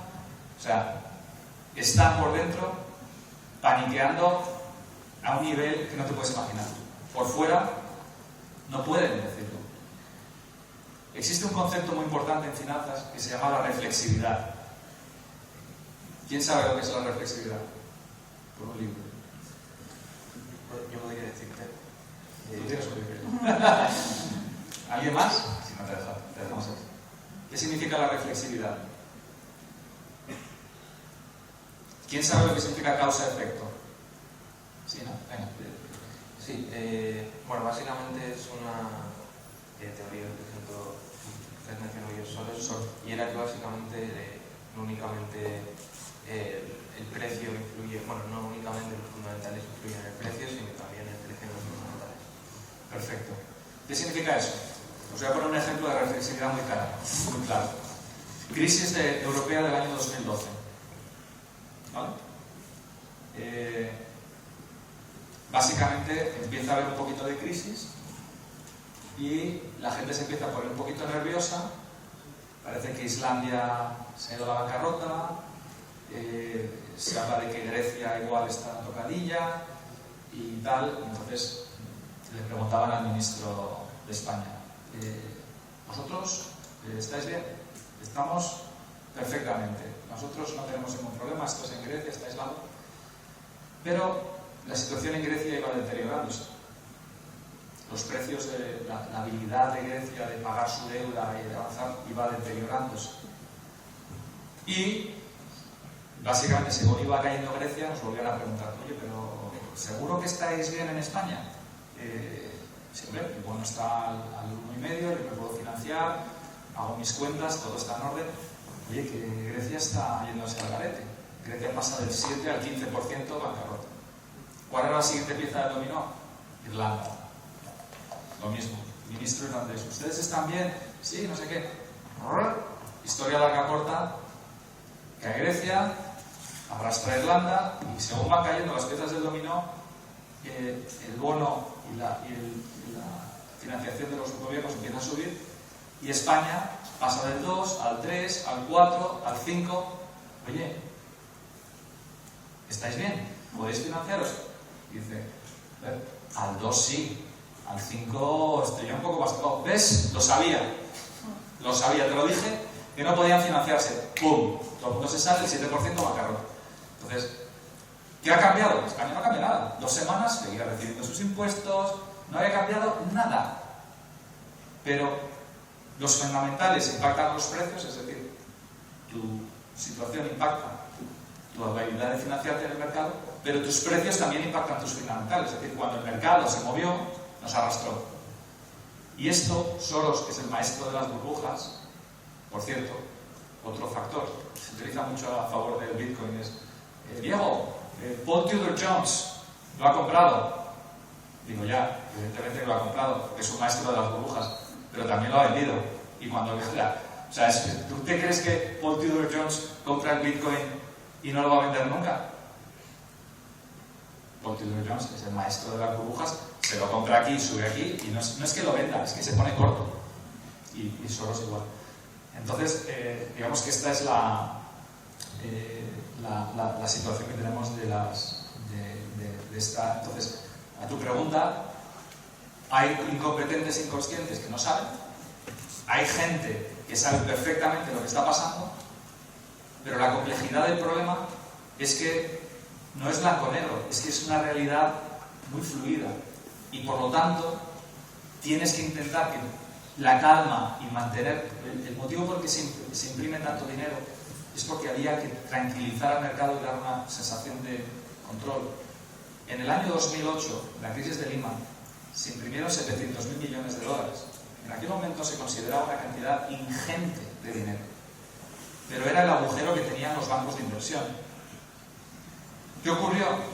Que funcionó y en vez de retirar esas ayudas se siguieron, digamos, no solamente se instauraron, sino que se hicieron al oeste.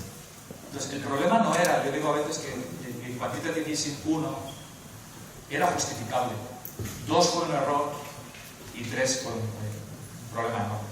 Así que la pregunta es muy buena y creo que la dificultad que tienen los políticos es que tienen que gestionar una situación y evitar que los problemas se agraven, porque una vez que la bola de nieve empieza a irse es muy difícil de controlar y es el motivo por el que os insistía durante la presentación en que creo que las políticas monetarias sin límites volverán. Una última pregunta, Sí, bueno, yo, trabajando al lado del escepticismo que tenemos a la persona acerca de las criptomonedas, quería preguntarte, como bien has mencionado, que estas criptomonedas son una amenaza hoy en día para los gobiernos de los diferentes países. He habido países, como por ejemplo has mencionado China, que han ofrecido prohibir la minería y El Salvador, luego El Salvador o Venezuela, que han sacado sus propias criptomonedas estatales para hacer frente a esa descentralización. Entonces, me gustaría preguntarte cómo crees que van a enfrentar esta situación los principales países, si con la prohibición o mediante la publicación de sus propias monedas, o si crees que es posible también que mediante esa prohibición que se realice las criptomonedas pueden llegar a tener un valor en algún momento. Pues muy buena pregunta también. La respuesta rápida sería que sí que creo que el 99% de las criptomonedas valdrán cero. Y creo que la gente confunde, o sea, el concepto de un Central Bank Digital Currency, CBDC, que es una moneda como el yuan o el euro digital. Hay quien dice, ¿ves? Lo están instaurando los gobiernos, por lo tanto tenía razón, valen algo. No, perdona. Que el gobierno o el Banco Central instaure una moneda digital. O sea, yo en el libro, en el 2017, sonaba orwelliano. Una de las líneas era, se va a prohibir el cash. O sea, vosotros le contaréis a vuestros nietos que ibais con billetes. Y dirán, pero qué locura. Cada vez que se introducen estas medidas, como por ejemplo prohibir el cash, siempre te van a vender una peli. La peli es que se utiliza para pagar en dinero, no hay impuestos, lo utilizan las redes de prostitución, no sé qué, pues te venden una peli de quitar el cash. ¿Cuál es la motivación real de quitar el cash? Meterte tipos negativos a muerte. Imprimir papel. Vuelvo a Casa de Papel. ¿Cuánto tardas en imprimir 60 millones de euros? Estuvieron ahí 2 semanas los tíos. Pim, pam, ¿vale? ¿Sabes cuánto tardas en imprimir 1 trillón de euros o 10 trillones de euros con una moneda digital? El valor de tus euros vale la mitad. Ahora mismo, instantáneo. Es gran hermano a lo bestia. Y evidentemente que esas monedas digitales es bullying financiero. Es bullying financiero, se llama represión financiera, pero yo lo llamo bullying financiero. Y es parte de estas políticas monetarias indígenas. Es el abuso de estas políticas monetarias y la cuadratura del círculo. Entonces,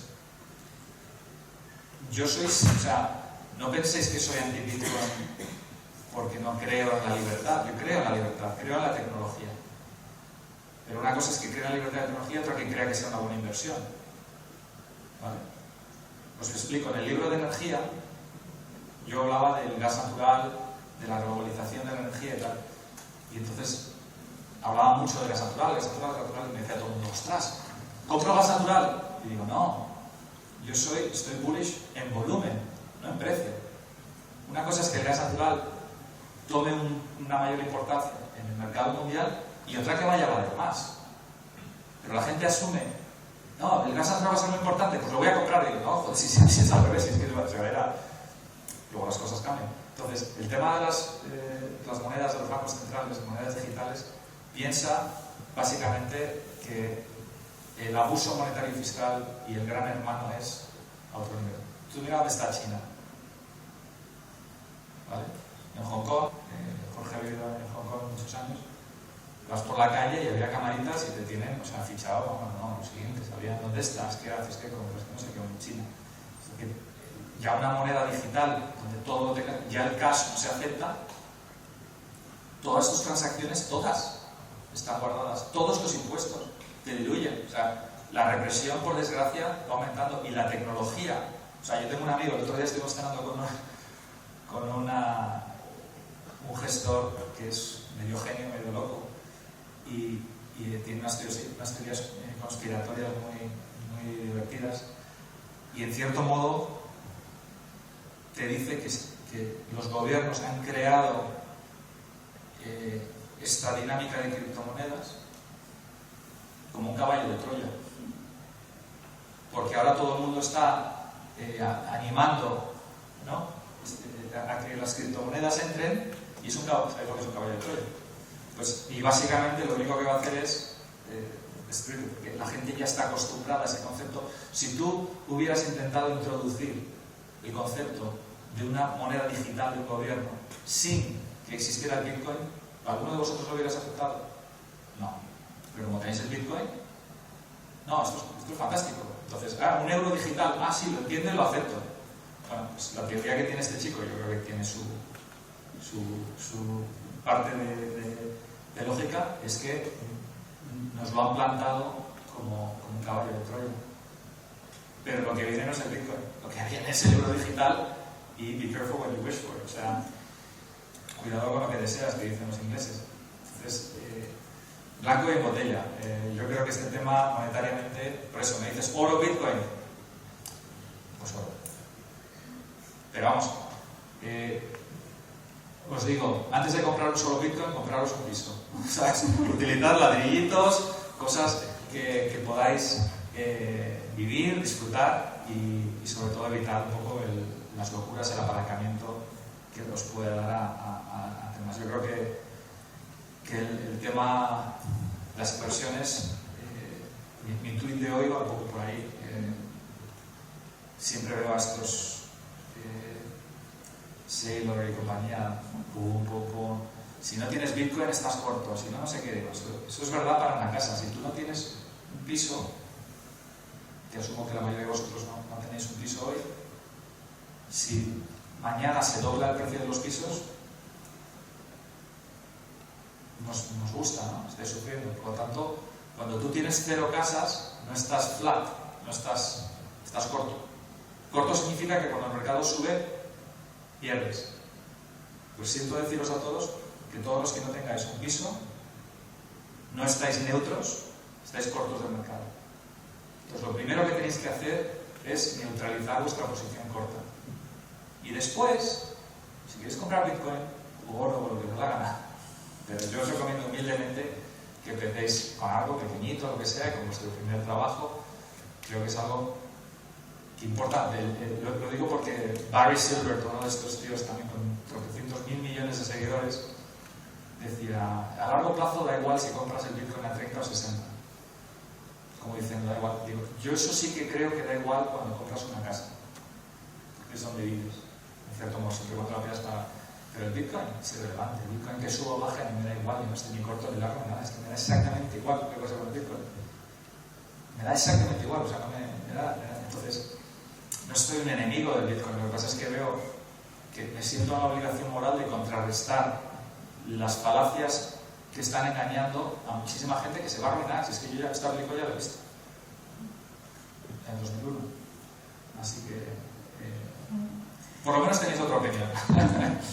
Muy bien, Diego. Mira, como vamos tan mal de tiempo, si os parece, lo que podemos hacer es cerramos aquí y si, como Diego está igual un poco dispuesto, luego podemos acercarnos y preguntarle lo que queramos, pero para no comprometer el tiempo de otras personas que tenían...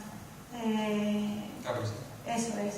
Pues si os parece, vamos, pues se nos han quedado en el tintero sobre todo temas de energía y tal, un montón de cosas interesantes que bueno, informalmente podemos, si alguien quiere acercarse y preguntarle alguna cosa a Diego, pues fenomenal, ¿no? O me mandáis las preguntas que tengáis pendientes, mandadme un Twitter y yo generalmente mi interacción en Twitter es respuestas